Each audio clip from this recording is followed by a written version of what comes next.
Welcome to Linguistics 15. That's my introduction to linguistics class. And I'd like to show you how I structure my weeks. So let's begin. We'll take a look at week 1. And I'd like to first introduce students to the class, especially this is our first week, so it's really important to try to break it down and to make it as clear as possible. And students will take a look and click on Meet Week 1 first. And Meet Week 1 is basically just a page to explain what we'll be doing and to introduce this week's lesson. So I can read it for you. Hi, I'd like to introduce you to our first week of the semester. This week we will be learning about the nature of communication. Although all living things communicate, not all living things have language. It's an important distinction to make, especially in a linguistics class. By the end of this first week, you'll be able to explain the difference in meaning between communication and language. I just have one learning outcome for this first week. We have an excellent textbook, and we'll be reading Chapter 1, The Nature of Communication, this week. The majority of the information for week 1 comes directly from our text, but week 1 also contains many links to videos and internet sites that further develop the topics found in chapter 1. It's not necessary to visit them all, but do visit some of them. I know you will enjoy seeing this week's topic expanded through these additional sources. The first thing we want to do this week is to read Activities Week 1 for a simple overview of our first week. And next we want to introduce ourselves to each other. Please read my introduction and then post your own. Directions for this activity are found by clicking on the Introductions form. Have a great week, and I look forward to getting to know you as we progress through the semester. Best wishes, Richard Abend. So hopefully that'll be the first thing that students click on when they take a look at week 1. It's the first link there. And next we'll go down and let's see what comes up here. I think it's our activities.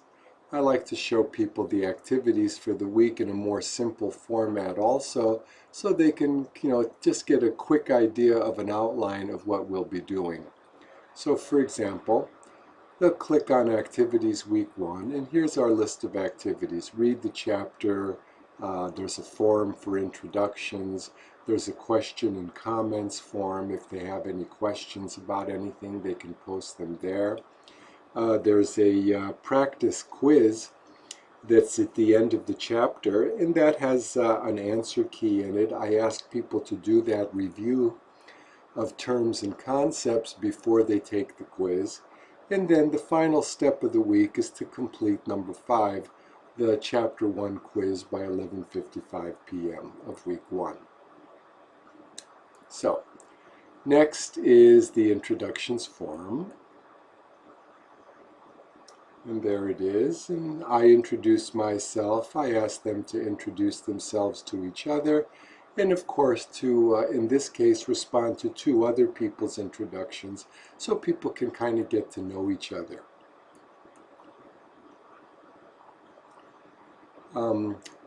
They do have to read the book. That's where our primary source of information comes from. But then we have lots of links here that introduce people to many of the topics covered in the chapter. For example, Alex the Parrot, Clever Hans, Kanzi the bonobo, Nim Chimpsky. These are actually animals that have been mentioned in the book as examples of animals with communication, but not maybe exactly language. For example, let's take a look at Alex the Parrot's one of my favorite ones. And this is a YouTube video.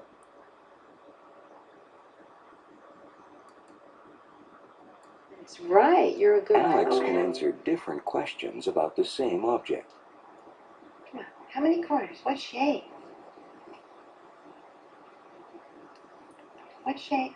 4. So you can see that he's a pretty smart guy there, Alex the Parrot. And there's a number of really excellent links. I found that YouTube is the most incredible source for information, and almost anything that I'd like to find, I can find there. The final activity that we do is a Chapter 1 quiz, and I can show you what this looks like. So let's take a look. We'll preview the quiz. And my quizzes are always not multiple choice, primarily true, false. And they come directly from the chapter. And in this case, of course, they come from the chapter that's about language and communication. So all of the questions also are about language and communication. There's generally a 60-minute time limit. This quiz has 28 questions. So students have lots of time to answer the quiz.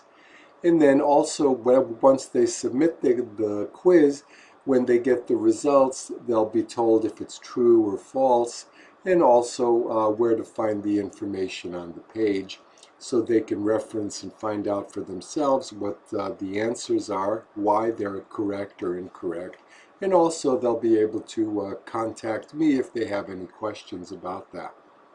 So that's what a typical kind of a lesson unit looks like. I break them down by the week in my Linguistics 15 class. I hope you've enjoyed that.